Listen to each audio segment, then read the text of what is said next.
Liberalų ir Centro sąjunga tradiciškai minėjo Laisvės nuo mokesčių dieną, kuomet Lietuvos žmonės pradeda dirbti savo. Šią dieną liberalcentristai mini nuo vyriausybės rūmų iki Seimo traukdami simbolinį mokesčių naštos akmenį.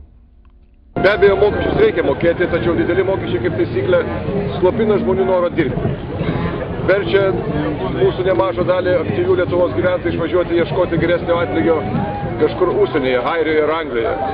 Be abejo, didesni mokesčiai arba labai sudėtinga biurokratinė jų apskaičiavimo sistema apsunkina smulkų ir vidutinį verslą, kurie nori steigti savo įmonės, nori dirbti, nori konkuruoti, bet dėl visų biurokratinių procedūrų to negali.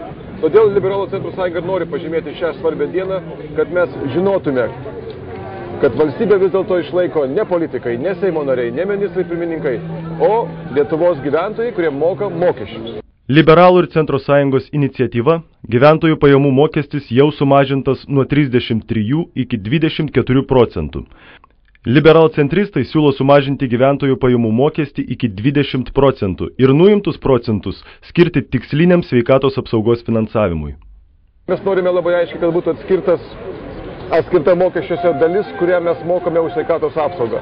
Kad mes žinotume, kiek kainuoja sveikatos apsauga ir lygiai taip pat būtų labai aiškus biudžetas, kuris būtent skirtas tik tai sveikatos apsaugos dalykams finansuoti. Mes taip pat norime pasisakome griežtai prieš bet kokius ketinimus įvesti ir apmokestinti visų gyventojų turimą nekilnojamą asmeninį turtą, tai yra butą. Nes nemanome, kad visos Lietuvos gyventojai, kurie dirbdami sunkiai užsidirbo ir turi šiandien savo butą, dar už jį turėtų mokėti gyvenamojo būsto arba turto mokestį.